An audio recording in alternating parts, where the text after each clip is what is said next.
Desejo apresentar aqui as formas de oração que praticamos na Igreja do Evangelho Pleno de Ioido, em Seul, Coreia. Não quero dizer com isso que tenhamos esgotado todas as formas de oração possíveis. Talvez você conheça uma forma que não está incluída aqui. Contudo, o que passo a expor baseia-se em nossa experiência e explica alguns dos motivos do desenvolvimento peculiar que nossa igreja vem experimentando. A primeira forma de oração é a nossa devoção pessoal. Se quisermos manter um crescimento espiritual contínuo, temos que manter regularmente uma vida de devoção pessoal. Se pararmos de orar, começaremos a diminuir nosso ritmo e ficaremos sem o ímpeto, vivendo apenas do impulso inicial, como já ministrei antes. Em diversas partes do mundo, o cristianismo passou a ser uma religião tradicional, cheia de ritualismo e com pouca vida. Nesta época de pressa em que vivemos, as pessoas têm dificuldade em estabelecer e manter um momento para sua devoção pessoal. A televisão, a internet, ocupa um lugar cada vez mais predominante em nossa vida. Isso nos leva a desperdiçar mais do precioso tempo que poderia ser devoção à oração. O que está acontecendo é que quanto mais a civilização avança, maior é o número de distrações que impedem que homens e mulheres dediquem a oração diariamente. A única maneira de escaparmos dessa armadilha é conscientizar-nos da extrema importância de observarmos nosso momento devocional todos os dias. Existem muitas razões para orarmos diariamente. Damos a seguir apenas duas delas. A primeira, temos que começar o dia com oração, pois Deus gosta de agir em nosso coração bem cedo. Há um rio, cujas correntes alegram a cidade de Deus, o santuário das moradas do Altíssimo. Deus está no meio dela, jamais será abalada. Deus a ajudará desde antemanhã. No hebraico, durante a madrugada. Salmo 46, 4 e 5. Desperta, ó minha alma, despertai lira e harpa, quero acordar a alva. Salmo 57, 8. Essa mesma afirmação é repetida por Davi no Salmo 108, 2. Esses dois textos revelam o hábito que o rei Davi tinha de levantar-se bem cedo, todos os dias, para louvar e engrandecer a Deus. É por isso que Deus testifica que Davi era um homem segundo o coração dele, mas ele não se limitava apenas a louvar e adorar a Deus cedo de manhã. Ele buscava o Senhor também durante esse precioso momento matinal. Ó Deus, Tu és o meu Deus forte, eu te busco ansiosamente, a minha alma tem sede de Ti, meu corpo te almeja como terra árida, exausta sem água. Assim eu te contemplo no santuário, para ver a Tua força e a Tua glória, porque a Tua graça é melhor do que a vida, os meus lábios te louvam. Assim cumpre-me bendizer-te enquanto eu viver. Em Teu nome levanto as mãos. Salmo 63, 1 ao 4. Deus prometeu que aqueles que se levantarem cedo para buscá-lo o encontrarão. Segundo diz uma versão de Provérbios 8:17, eu amo os que me amam, e os que de madrugada me buscam acharão. Em segundo lugar, quando começamos o dia em oração, obtemos as forças espirituais e físicas de que precisamos para nos desincumbir de nossas responsabilidades. Com minha alma, suspiro de noite por Ti, e com o meu espírito dentro de mim, eu Te procuro diligentemente, Porque quando os teus juízos reinam na terra, os moradores do mundo aprendem justiça. Isaías 26, 9. Ao buscar ao Senhor pela manhã, Isaías aprendeu os juízos de Deus em seu espírito. Já percebi que a sabedoria de Deus que me sobrevém no momento devocional pela manhã me torna mais eficiente. Em questão de minutos, sei o que Deus quer que eu faça em cada situação. E como tenho a mente de Cristo, não preciso passar muitos dias julgando uma questão. Mas nosso momento devocional não é feito apenas de oração, deve incluir também a leitura da Bíblia. Muitas vezes, nós que estamos no ministério pastoral, só estudamos as Escrituras, buscando mensagens para pregar. Mas o fato é que precisamos ler a Bíblia com o objetivo também de buscar alimento para o nosso coração. Guardo no coração as tuas palavras, para não pecar contra ti. Salmo 119, 11. A revelação das tuas palavras esclarece e dá entendimento aos simples. Salmos 119, 130. Deus pode falar-nos através das Escrituras, se permitirmos que Ele o faça. Nas horas da manhã, estamos com a mente ainda desanuviada dos conflitos que ocorrerão durante o dia. Assim sendo, estamos mais predispostos para receber sua orientação e a instrução que vem de sua palavra. Como ministro do Evangelho, devo ter sempre em mente que minha pregação e meu ensino devem sempre brotar de estudo pessoal. O povo de Deus que me ouve receberá bênçãos na medida em que eu também receber as bênçãos da palavra de Deus. Se eu estiver motivado, poderei motivar a outros. Só poderei inspirar a outros na medida em que eu mesmo estiver inspirado pelo Espírito Santo. Portanto, preciso ler a Bíblia diariamente na hora devocional. A segunda forma de oração é o culto da família. Embora esta frase seja muito repetida e por demais conhecida, ainda é verdade. A família que ora unida permanece unida. A televisão, a internet está se tornando mais e mais o centro da atividade da maioria das famílias, não só nos Estados Unidos, mas em muitas partes do mundo, com os telejogos, noticiário e outros programas e show das redes de televisão. As famílias estão tendo cada vez mais dificuldade de jantar juntas, quanto mais orar. Pesquisas têm revelado que a média das crianças americanas passa cerca de 40 horas por semana assistindo à televisão, e esse tempo está aumentando a cada ano. Os índices de divórcios são altíssimos. Em alguns lugares, há mais pessoas se divorciando do que se casando. Parece que o grande vitorioso na batalha que se trava nos lares é Satanás. O que poderá impedir que essa batalha afete a família? A resposta para essa pergunta é o culto doméstico.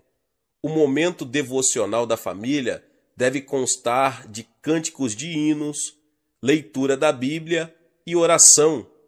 Durante esse momento, deve-se agir com toda a sinceridade, principalmente com relação às crianças. Como já relatei o que meu filho mais velho disse certa vez durante um de nossos cultos domésticos, permito que todos os meus filhos expressem seus sentimentos, temores e frustrações com toda liberdade. Desse modo, podemos manter sempre em dia o fluxo das comunicações entre nós, como um relacionamento bem sincero. Os alarmantes dados estatísticos que agora estão sendo divulgados revelam que muitos suicídios estão ocorrendo na faixa da adolescência. Os jovens estão sofrendo pressões cada vez maiores devido ao distanciamento que experimentam com relação aos pais, além das pressões normais que suportam para se acomodarem ao seu grupo social. Por causa disso, muitos jovens estão recorrendo às drogas, ao sexo ilícito e ao álcool. Mas quando depois de certo tempo esses estímulos artificiais deixam de produzir o efeito desejado, eles mergulham no desespero e dão cabo da própria vida. Os psicólogos afirmam que a família é a única fortaleza de esperança que resta hoje para os jovens. Nossos filhos só terão forças para resistir aos ataques do diabo se mantivermos com eles uma comunicação sincera e franca. Satanás ataca os jovens também por meio de falsas religiões. Todos estamos familiarizados com as seitas que oferecem aos jovens uma falsa atmosfera de lar e família. A resistência mais forte que podemos opor a isso é um bom culto doméstico. Assim como Deus decidiu partilhar conosco o peso que sente pelo mundo, assim também nós temos que aprender a comunicar a nossos filhos o que nos pesa ao coração. Por que não partilhamos com eles nossos motivos de oração, já que eles veem os resultados que obtemos? Como irão aprender a encarar e solucionar seus problemas, entregando-os a Deus, se não nos virem fazer o mesmo? Em nossa casa, temos o círculo de oração todos os dias. Damos-nos as mãos e começamos a orar. Um de meus filhos talvez esteja tendo dificuldade com uma de suas matérias da escola. Imediatamente, isso se torna um problema de toda a família, que deve ser apresentado ao trono da graça. Eu, por exemplo, oraria da seguinte maneira: Senhor, ajuda meu filho nesta prova que ele irá fazer, que ele possa aprender a matéria tão bem que consiga uma nota bem alta para a tua glória. Amém.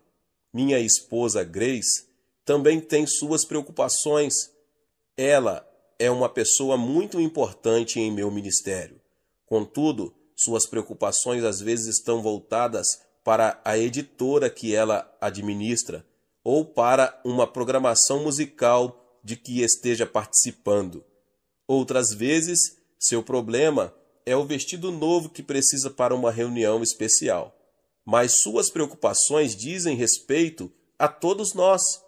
Isso dá à nossa família um senso de união muito forte que dificilmente é rompido.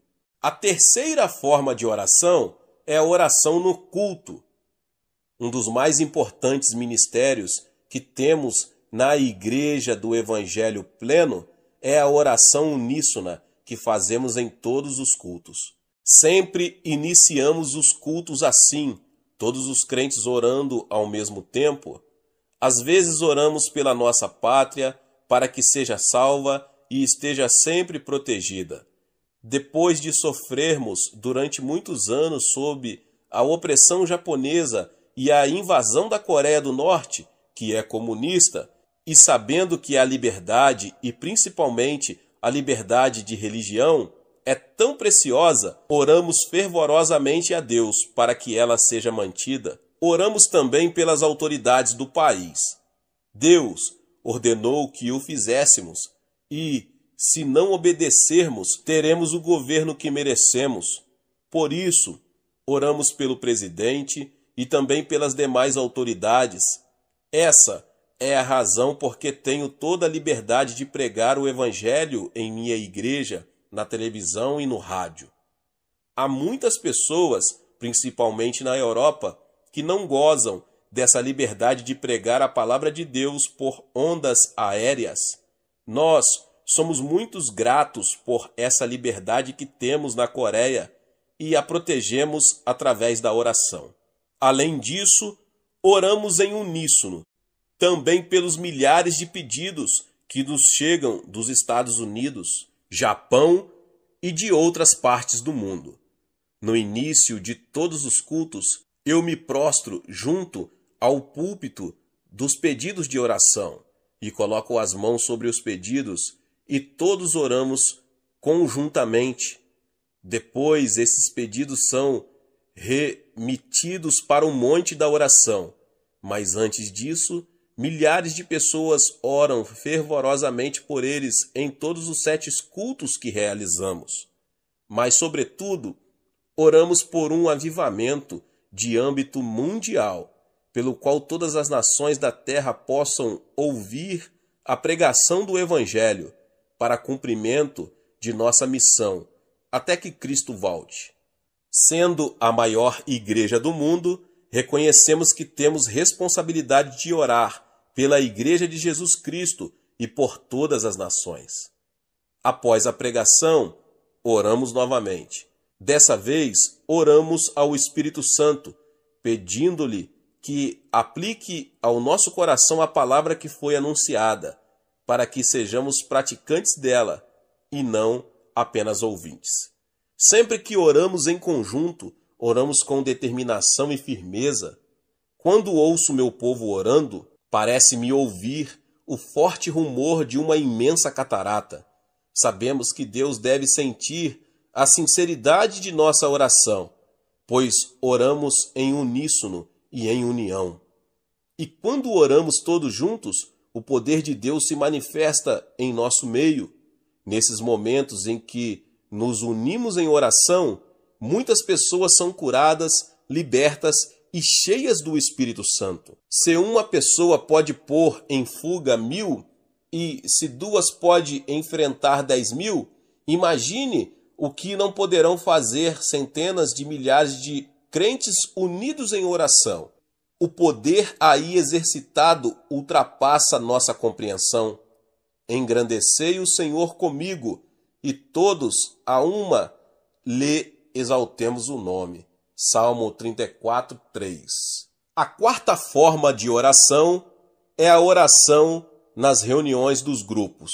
Nosso sistema de grupos, as células, é a própria base de nossa igreja. Descobri este conceito na ocasião em que vivia as horas mais difíceis de meu ministério. Quando minha igreja tinha 3.000 membros, achava que podia cuidar de tudo e tentava fazer tudo. Eu pregava, visitava e orava pelos enfermos. Mas à medida que a igreja ia crescendo, eu ia enfraquecendo. Certo domingo, quando interpretava um evangelista americano, desmaiei, pensando que o de que precisava era de mais energia e empenho. Tentei de novo, mas não consegui ir até o fim do culto. Fui levado então para o Hospital da Cruz Vermelha. Depois que recobrei a consciência no hospital, o médico me saudou com palavras muito desalentadoras. Pastor Cho, o senhor talvez fique bem, mas terá que abandonar o ministério. Mas o que posso fazer a não ser pregar o evangelho? Disse para mim mesmo em voz baixa. Aquilo que o médico me dissera caíra sobre mim como uma imensa pedra. Já descobri que às vezes Deus tem que apelar para medidas extremas para conseguir minha atenção. Tenho que confessar que nesse dia, no hospital, ele conseguiu captar minha atenção. Foram de uma nova reavaliação de minha vida. Foi então que descobri o segredo do ilimitado potencial para o crescimento da igreja, o sistema de células. Lucas registra uma situação semelhante em Atos 6, quando o número dos discípulos ainda era reduzido. Os 12 apóstolos conseguiram realizar todo o trabalho administrativo da igreja. Contudo, se o sistema continuasse sempre assim, a igreja nunca teria ultrapassado o número que havia em Jerusalém. O meio que Deus usou para modificar a mentalidade dos apóstolos foi permitir que eles se defrontassem com um problema potencialmente devastador, que é descrito no 6º capítulo. A divisão étnica que quase causava o fracionamento da igreja tinha que ser solucionada. O resultado disso foi que os apóstolos compreenderam que não poderiam encarregar-se de toda a obra do ministério sozinhos. Assim sendo, escolheram 7 homens e os designaram como diáconos. Os diáconos, então, passaram a cuidar da parte administrativa da igreja e os apóstolos se dedicaram à missão original. E quanto a nós, nos consagraremos à oração e ao ministério da palavra. Atos 6:4. O problema que vimos neste capítulo levou os homens de Deus a reexaminarem sua situação e a receberem a sabedoria do Espírito Santo. Essa sabedoria orientou-os para que delegassem sua autoridade a outros, dessa forma favorecendo um crescimento ilimitado. Observei que há vários textos do livro de Atos em que os discípulos se reuniam em grupos grandes e em grupos menores. Dou a seguir algumas instruções de Atos e Romanos, que serviram para abrir meus olhos sobre a validade do uso do sistema de células. Diariamente, perseveraram unânimes no templo, partiam pão de casa em casa e tomavam as suas refeições com alegria e singeleza de coração, louvando a Deus e contando com a simpatia de todo o povo. Enquanto isso, acrescentava-lhes o Senhor, dia a dia, os que iam sendo salvos. Atos 2, 46 e 47. E todos os dias no templo e de casa em casa não cessavam de ensinar e de pregar Jesus, o Cristo. Atos 5:42. Jamais deixando de vos anunciar coisa alguma proveitosa e de vô-la ensinar publicamente e também de casa em casa. Atos 20:20.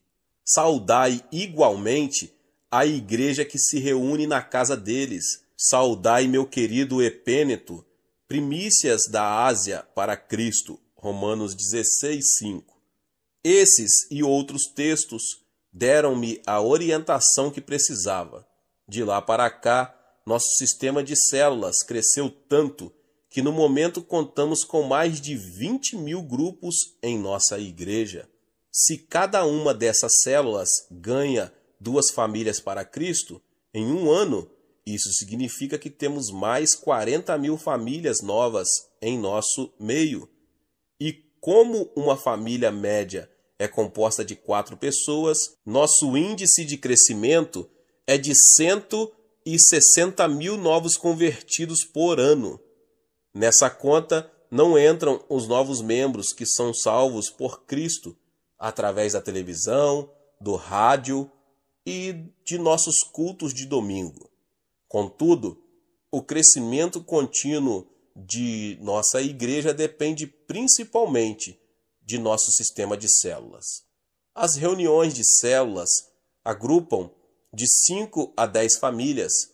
Elas se reúnem nos lares, ponto mais propício para as reuniões noturnas ou para as reuniões femininas durante o dia. Reúnem-se também em escolas, o melhor lugar para nossas células de estudantes, em fábricas, para as reuniões de nossas células de operários.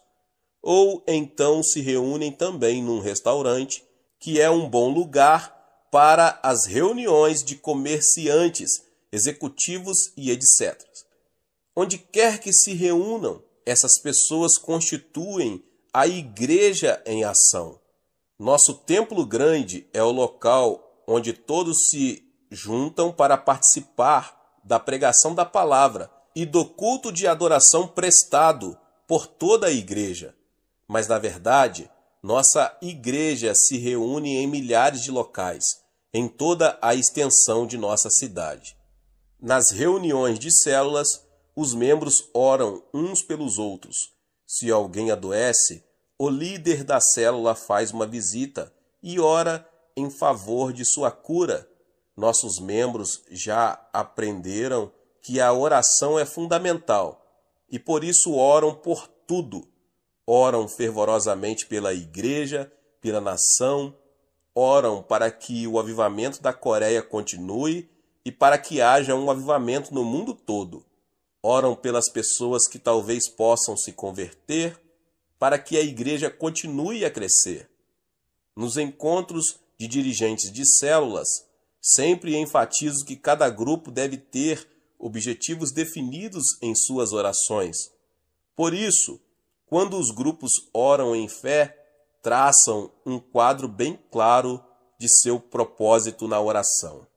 E como é mais fácil ganhar para Cristo as pessoas que conhecemos, os membros das células pregam para seus vizinhos, amigos e parentes.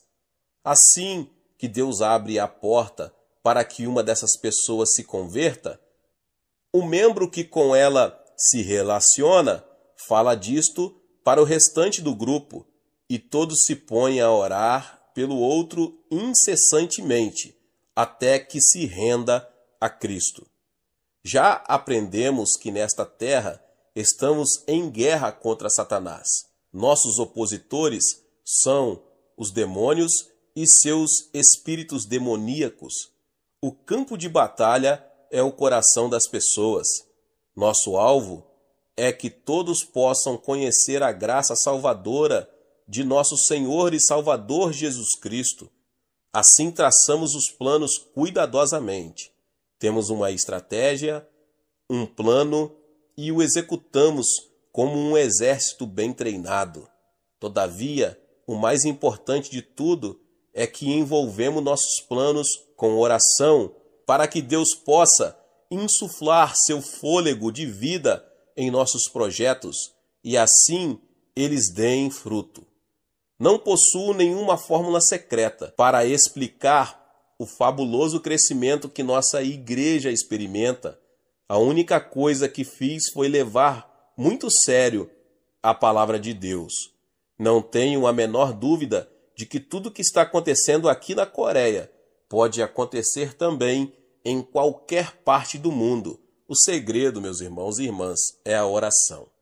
A quinta forma de oração é a oração no monte. O local que denominamos Monte da Oração não é apenas uma área de retiro dedicada para a oração.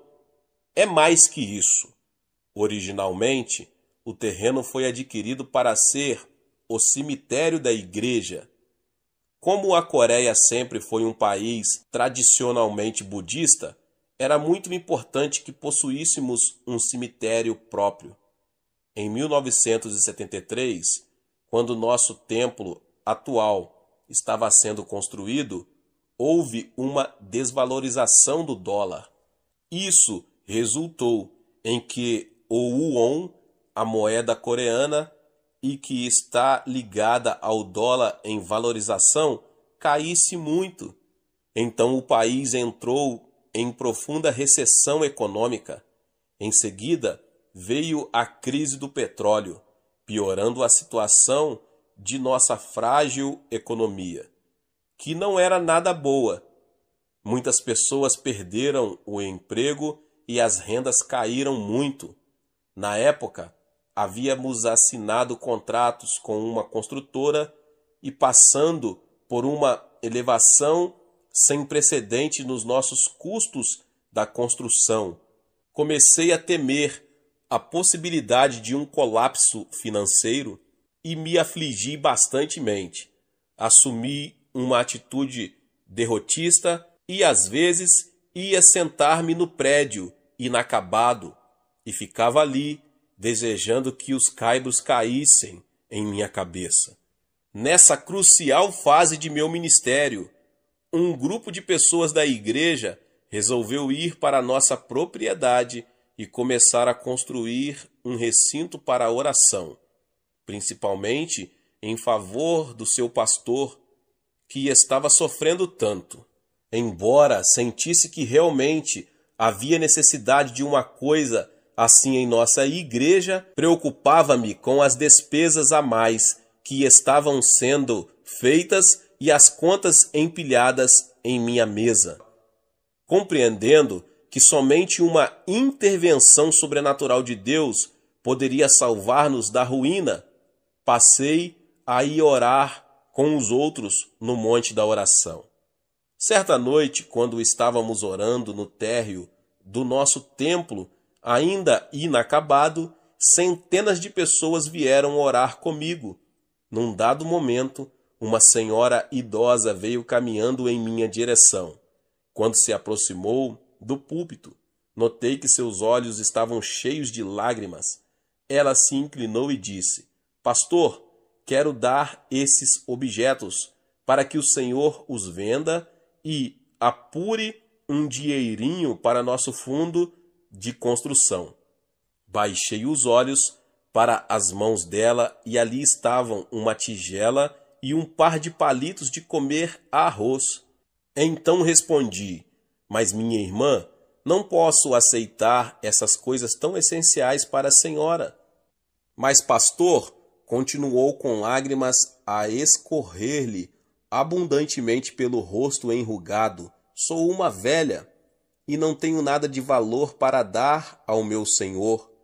No entanto, Jesus salvou-me pela sua graça. Essas coisas são os únicos objetos que possuo no mundo. Deixe que eu dê isto para Jesus. Posso colocar o arroz num jornal e posso comer com as mãos. Sei que vou morrer muito em breve e não quero ir encontrar-me com Jesus sem ter lhe dado alguma coisa nessa terra. Quando ela acabou de falar, todos os presentes choraram abertamente. A presença do Espírito Santo encheu o lugar e todos nos pusemos a orar no Espírito. No fundo do salão estava um comerciante que se comovera muito e disse: Pastor Cho, quero comprar esta tigela e estes palitos por $1.000.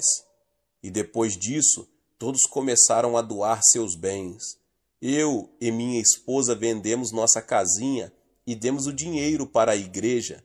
E foi esse espírito de contribuição que nos livrou da ruína financeira. Com o passar dos anos, o Monte da Oração se tornou um local para onde concorrem milhares de pessoas diariamente para orar e jejuar e verem suas necessidades supridas. Mais tarde, construímos um salão grande com capacidade para 10.000 pessoas e que hoje já está muito pequeno para o número de pessoas que ali vão. A frequência varia bastante, mas normalmente ali comparecem diariamente cerca de 3.000 pessoas para orar, jejuar, cultuar e adorar nosso santo e precioso Senhor. E nessa atmosfera de intensa oração a Deus, curas e milagres são ocorrências de toda hora. No ano passado, passaram pelo Monte da Oração mais de 300.000 pessoas. Assim, em nosso retiro de oração, constituí a linha de frente de nosso ataque às forças do diabo nesta terra. Não existe nenhum outro lugar na terra em que haja mais pessoas jejuando e orando do que ali. E Deus atende às nossas orações. As bênçãos são por demais numerosas para se contarem. Na parte em que falo sobre jejum e oração, explorei de forma mais detalhada o método que usamos para a prática desse recurso bíblico para a solução de nossos problemas. Nunca é demais insistir em que é grande a importância do jejum e da oração, se quisermos que haja avivamentos e que eles permaneçam. E no Monte da Oração não temos apenas grupos de oração, temos também locais para que os crentes orem sozinhos. São as nossas grutas de oração. São pequenos compartimentos, grutas escavadas na encosta do monte. Nesses vãos, as pessoas podem ficar silenciosas e tranquilas na presença de Deus. Tenho meu próprio aposento de oração, onde fecho a porta e fico em comunhão com meu Pai Celestial, em intensa oração por longo tempo. Há pouco, referi-me ao monte da oração como o retiro da oração. Disse isso porque estamos em fase de preparação para recebermos milhares e milhares de pessoas, não só da Coreia, mas de todas as partes do mundo. Acredito que existam muitos crentes que estão desejosos de encontrar um lugar onde possam ter comunhão com Deus de uma forma mais dinâmica. Não que Deus não possa ser encontrado em qualquer lugar onde as pessoas o procurem em espírito e em verdade, mas é que não existe outro lugar na terra com maior intensidade de oração do que em nosso monte. As pessoas não se contentam mais em apenas ouvir contar grandes operações de Deus. Elas desejam ver o que Ele está fazendo. Por isso estamos abrindo estradas, construindo locais de hospedagem, e as dependências existentes estão sendo aumentadas para que possamos acomodar a obra que Deus vai realizar. Davi escreveu o seguinte: converteu o deserto em lençóis de água e a terra seca em mananciais. Estabeleceu ali aos famintos, os quais edificaram uma cidade em que habitassem. Salmo 107, 35 e 36. Ele diz também: todas as nações temerão o nome do Senhor, e todos os reis da terra a sua glória, porque o Senhor edificou a Sião, apareceu na sua glória, atendeu à oração do desesperado e não lhe desdenhou as preces. Ficará isto registrado para a geração futura, e um povo que há de ser criado louvará ao Senhor. Salmo 102, 15 ao 18. A sexta forma de oração é a oração de vigílias de oração. Como é que milhares de crentes conseguem passar todas as noites de sexta-feira em oração? Muitas pessoas me fazem essa pergunta em muitas partes do mundo. Se alguns conseguem passar a noite toda numa discoteca, por que os crentes consagrados não podem passar a noite toda orando e adorando a Deus? Tudo depende da prioridade que damos às coisas. Ou vamos encarar seriamente essa questão do avivamento ou não. Todas as sextas-feiras, nosso pessoal começa a se reunir a partir das 10 da noite e inicia orando silenciosamente. Em seguida, eu apresento um estudo bem substancial da Palavra de Deus. E como não temos ali o problema de tempo, que normalmente tenho aos domingos, posso fazer o estudo bem devagar e levar até 2 horas. É claro que temos uma programação feita previamente. As pessoas não viriam com tanta assiduidade se tivessem que ficar sentadas a noite inteira só orando. Depois do estudo bíblico, começamos a orar. Oramos por problemas específicos, problemas de nossa igreja, bem como por nossas próprias necessidades. Após esse período de oração, cantamos corinhos. Em seguida, ao período de louvor, um dos copastores prega. Depois cantamos hinos de novo e nos preparamos para ouvir os testemunhos pessoais, aquilo que Deus está realizando na vida dos membros da igreja.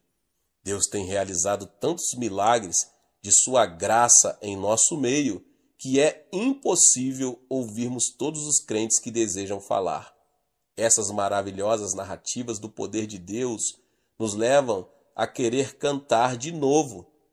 Antes que nos demos conta, já são 4:30 da manhã e está na hora de nos prepararmos para o culto de oração do sábado de manhã. Depois da oração, nos despedirmos e vamos para casa regozijando-nos. Davi estava acostumado a realizar vigílias, o que ele chama de vigílias da noite no Salmo 63. Isaías proferiu a seguinte profecia: um cântico haverá entre vós, como na noite em que se celebra festa santa, e alegria de coração, e como a daquele que sai ao som da flauta para ir ao monte do Senhor, a rocha de Israel. Isaías 30, 29. Quando os discípulos estavam presos, eles não passaram a noite se queixando da sorte, passaram cantando e orando. Então Deus os ouviu e mandou o livramento, sob a forma de um anjo. A presença do Senhor é muito importante. Jesus prometeu que, quando nos reuníssemos em seu nome, ele estaria em nosso meio. Não é difícil passar a noite em oração, quando o doce aroma da presença do Senhor enche o local onde estamos reunidos.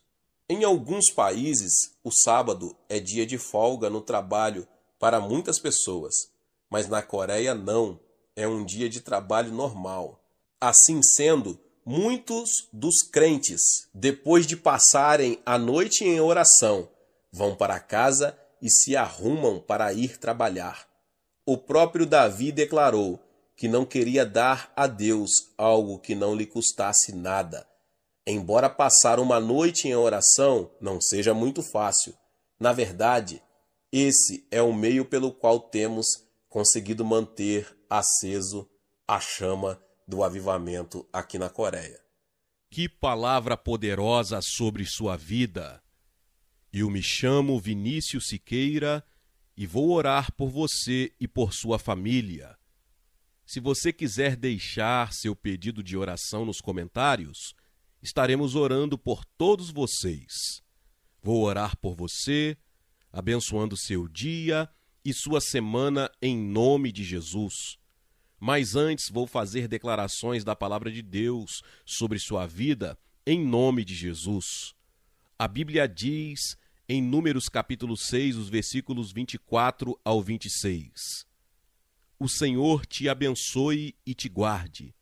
O Senhor faça resplandecer o seu rosto sobre ti e te conceda graça.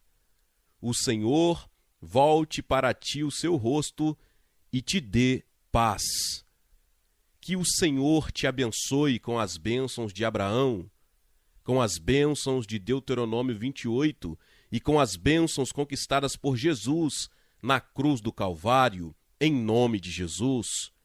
Que a bênção de Deus Pai, Deus Filho e Deus Espírito Santo repouse sobre você e sua família hoje e sempre. Que o Senhor te guarde e te preserve dos perigos, doenças e ameaças e de todo o poder das trevas, no nome do Senhor Jesus. Se o inimigo vier contra você por um caminho, ele terá que fugir por 7 caminhos, em nome de Jesus. Que o Senhor te favoreça onde quer que você esteja, que você seja bem-sucedido onde quer que você vá ou estiver, que em tudo o que você colocar suas mãos, abençoado será em nome de Jesus. Que você tenha vantagem em nome de Jesus, que o Espírito Santo seja a sua vantagem. Coisas grandiosas vão acontecer esta semana. Deus vai se manifestar de forma incrível esta semana em nome de Jesus. O seu telefone vai tocar para a notícia positiva, vai chegar um e-mail positivo tão esperado para você. Sua promoção vai ser liberada, a salvação da sua família está mais próximo. Porta de emprego, Deus está abrindo. Cura divina sobre sua vida, você vai receber em nome de Jesus. Eu declaro em nome de Jesus que você e sua família servirão ao Senhor Jesus. Declaro a prosperidade de Deus sobre a sua vida, que não acrescenta dor sobre sua vida, em nome de Jesus. Vou declarar sobre sua vida o Salmo 91, o Salmo da proteção. Aquele que habita no abrigo do Altíssimo e descansa à sombra do Todo-Poderoso, pode dizer ao Senhor: Tu és o meu refúgio e a minha fortaleza, o meu Deus, em quem confio. Ele o livrará do laço do caçador e do veneno mortal. Ele o cobrirá com as suas penas, e sob as suas asas você encontrará refúgio. A fidelidade dele será o seu escudo protetor. Você não temerá o pavor da noite, nem a flecha que voa de dia, nem a peste que se move sorrateira nas trevas, nem a praga que devasta ao meio-dia. 1000 poderão cair ao seu lado, 10.000 à sua direita, mas nada o atingirá. Você simplesmente o olhará e verá o castigo dos ímpios. Se você fizer do Altíssimo o seu refúgio, nenhum mal o atingirá, desgraça alguma chegará à sua tenda, porque a seus anjos ele dará ordens a seu respeito, para que o protejam em todos os seus caminhos. Com as mãos eles o segurarão, para que você não tropece em alguma pedra. Você pisará o leão e a cobra, pisoteará o leão forte e a serpente, porque ele me ama, eu o resgatarei, eu o protegerei, pois conhece o meu nome. Ele clamará a mim, e eu lhe darei resposta, e na adversidade estarei com ele. Vou livrá-lo e cobri-lo de honra. Vida longa eu lhe darei, e lhe mostrarei a minha salvação. Senhor meu Deus e meu Pai, graças te dou, ó Senhor Jesus, porque o Senhor ouve a nossa oração e sempre atende.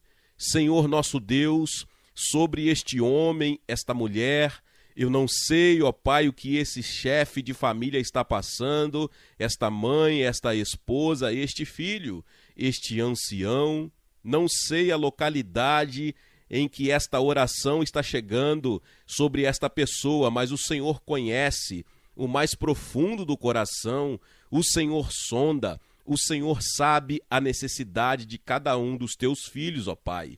Neste momento, eu quero orar abençoando a vida desta pessoa que ouve esta oração, que ele seja abençoado, que ela seja abençoada, que esta casa reflita a glória do Senhor, a paz de Cristo, as bênçãos de Deus sobre esta família. Em o nome de Jesus Cristo, ó Pai, continua abençoando os teus filhos, continua abençoando as tuas filhas, Senhor, em o nome de Jesus, para a glória do teu nome, que todo mal caia por terra, todo o espírito maligno que se levanta contra esta pessoa que ouve esta oração, que seja anulado, que sejam quebrados todos os planos do maligno contra esta pessoa, contra esta família, em nome de Jesus. Eu declaro a bênção do Senhor, em nome de Deus Pai, Deus Filho e Deus Espírito Santo, em nome de Jesus. Amém. Eu declaro 1 Coríntios capítulo 13, versículo 14, sobre sua vida, a graça do Senhor Jesus, o amor de Deus e a comunhão do Espírito Santo sejam com todos vocês. Glória a Deus, louvado seja o nome do Senhor. Vou deixar aqui na descrição do vídeo um link para você acessar um mini livro, ou pode ser chamado de e-book, com 31 declarações para abençoar sua vida pessoal, finanças e saúde, que você pode declarar todos os dias do mês e do ano todo. Todo dia você terá uma declaração nova para declarar. Meus irmãos e minhas irmãs, que Deus te abençoe poderosamente, em nome de Jesus. Amém. Seja membro do canal Vinícius Siqueira e obtenha benefícios que só os membros têm. Então, você que já é inscrito no canal e ativou o sininho das notificações, logo você vê o botão Seja Membro, clique nele e obtenha os benefícios. E o primeiro benefício é que você tem uma mensagem destacada. Quando você faz um comentário aqui no canal, você tem um destaque na sua mensagem. E isso é muito importante porque você mostra para os outros que você apoia este canal. E outro benefício que você tem é que você pode compartilhar os devocionais diários, que são 365 devocionais, que são postados todos os dias aqui no canal. Existe um grupo específico e a pessoa recebe um link que é direcionado para o grupo. E nesse grupo você tem todos os devocionais de todos os dias do mês, que você recebe logo pela manhã, e você tem o benefício de compartilhar esses devocionais com os seus contatos. Esse benefício é apenas para os membros. No YouTube não tem como compartilhar os devocionais, apenas ler na comunidade do YouTube, mas quem é membro tem o benefício de compartilhar com todos os seus contatos e as suas redes sociais. Seja membro!